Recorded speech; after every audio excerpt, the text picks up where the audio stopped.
قیامت بالکل نږدې دی. قیامت بالکل څه دی؟ نږدې دی. علامات ټول ښکاره شوي دي. عربو ته بله ورځ د امریکې صدر راغلی دی،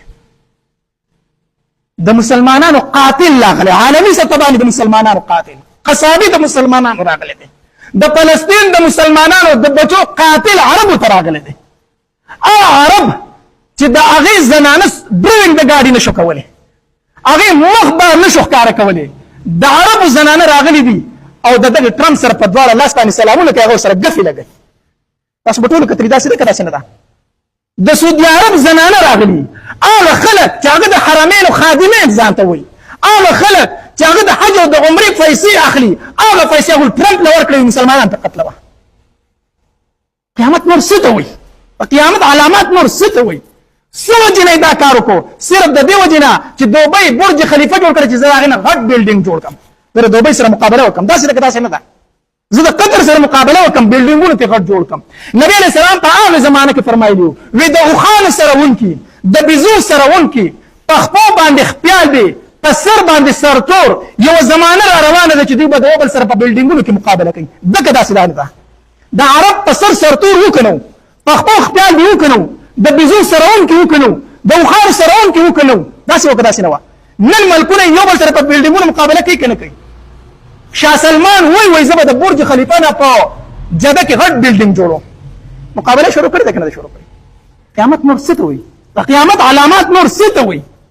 عرب چې په غیرت په یادېدل، نن هغې ټرمپ ته خپلې زنانه مخې ته پیش کړي دي، په تحفه کې ورته خپلې ښځې پیش کړي دي. دا ټیک خبره ده. موږ به د عربو قدر کوو، ځکه چې موږ له الله چې کوم کلام را لېږلی دی هغه ژبه عربي ده. موږ ته په عربۍ کې زما قرآن په عربۍ کې ځکه زه د عربۍ ژبې قدر کوم. زه د عربو قدر ځکه کوم چې زما محبوب هلته کې دفن دی. زه د عربو قدر ځکه کوم چې زما پیغمبر په عربو کې راغلی دی. خو زه به د هغې عربي قدر کوم چې کوم زما د محبوب تابعدار دی. زه د هغې عربي قدر نه کوم، زه د نفس عربي قدر نه کوم. که د نفس عربي قدر کوي به د ابوجهل قدر هم کوي. ابوجهل په قریشو کې دی که نه دی؟ ابولهب په قریشو کې دی که نه دی؟ عربي دی که نه دی؟ بیا به د عتبه او د شیبه او د امیه ابن خلف او د عبدالله ابن ابی بن سلول د رئیس المنافقین د منافقینو سردار هم بیا قدر کوي. داسې دی که داسې نه ده؟ بیا به د رئیس المنافقین عبدالله ابن ابی بن سلول هم قدر کوي که نه؟ دا به قدر کوي، خو کافر دی. موږ به د هغې عربي قدر کوو چې کوم د قرآن او د سنت او زما د محبوب تابعدار دی، چې د هغه خلاف کوي. زموږ سره د دې عربي هېڅ حیثیت نشته دی. نبی علیه الصلاة والسلام د سلمان فارسي رضی الله تعالی په شا باندې لاس کېښود، په شا باندې.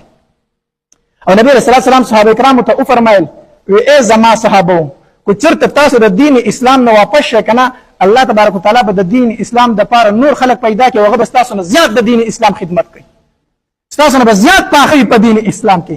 د نبی اسلام مراد عربو چې د عربو نه به زیات خدمت کوي د دین اسلام. صحابه کرامو ته وفرمایل، د الله پاک پیغمبر زموږ نه علاوه به دا څوک وي؟ نبی علیه السلام سلمان فارسي د مټ نه ونیو، هغه به داخله کړي، هغه به داخله کړي. سلمان فارسي عربي نه و، عجمي و. نن د دین اسلام زیات خدمت عجمیان کوي که نه کوي؟ په ټوله دنیا کې ګوټ په ګوټ وګرځه، اسلامي حکومت په کوم ځای کې دی؟ په عجمو کې دی، په افغانستان کې دی، په عجمو کې دی، بل ځای کې په عربو کې اسلامي حکومت نشته دی. نو خبره مې دا کوله چې بالکل اخیره زمانه راغلې ده، خپل دین کنټرول کول ډېر ګران شوي دي. الله تبارک وتعالی دې زموږ د ټولو حفاظت وکړي. ورونو دنیا خوږه ده، خو دومره هم خوږه نه ده چې موږ پسې خپل دینونه پرېږدو. صحیح شو؟ نو موږ له د خپل نبي علیه الصلاة والسلام سیرت دا مطالعه کول دي، د خپلو صحابه کرامو سیرت مطالعه کول پکار دي. الله دې د عمل کولو توفیق را نصیب کړي. واخر دعوانا ان الحمد لله.